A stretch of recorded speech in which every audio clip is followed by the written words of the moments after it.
இனிய வணக்கம் உறவுகளே. உலகெங்கும் வாழும் அனைவரையும் உலகமென்னல் அன்புடன் வரவேற்கின்றது. இன்றைய பதிவாக நான் எடுத்துக்கொண்டது பயன்பாட்டுக்கான வருமானம், டிஸ்போசபிள் இன்கம் என்றால் என்ன? பயன்பாட்டுக்கான வருமானம் என்பது வரி கழித்த பிறகு மக்களிடம் மீதம் இருக்கும் பணமாகும். இதை மக்கள் எவ்வளவு செலவு செய்யலாம் அல்லது சேமிக்கலாம் என்பதை காட்ட பயன்படுத்தப்படுகின்றது. இதில் முக்கியமாக 3 வகைகள் உள்ளன.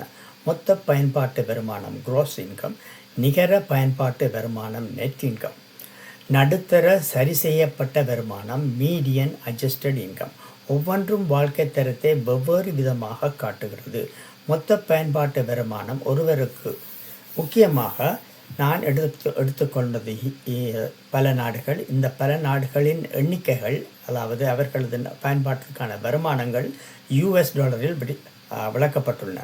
America 62,722, Luxembourg 47,336, Switzerland 47,124, Germany 42,417, Australia 41,194, Austria 40,934, Belgium 37,365 American டாலர்கள், Netherlands 36,368 American dollar, England 36,077, Canada 35,561, France 35,001, Italy 34,703, Finland 943,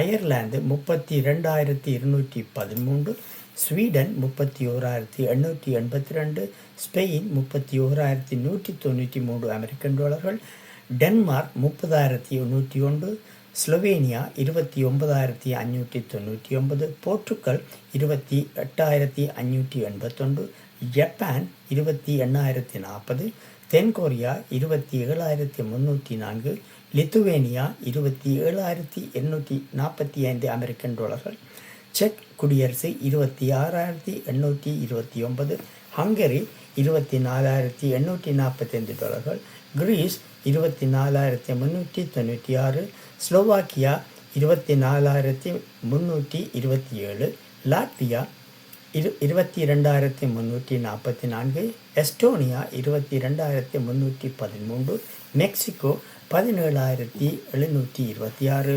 தென்னாப்பிரிக்கா 10,058. இது முதல் பகுதி. இரண்டாவது பகுதியில் இன்னும் பல நாடுகளை பற்றி நாங்கள் பார்க்கவிருக்கின்றோம். ஆகவே மறக்காது பகுதி 2ஐயும் பார்த்து உங்களுக்கு விருப்பமான உறவினர்கள், நண்பர்கள் மற்றும் யாரிடமாவது நீங்கள் பகிர விரும்பினால் பகிர்ந்து கொள்ளுங்கள். இது ஒரு முக்கியமான ஒரு அறிவிப்பு. இதை நீங்கள் அறிய வேண்டியது மிகவும் முக்கியம் என்ற நோக்கத்தில் தான் நான் இதுகளை பதிவிடுகின்றேன்.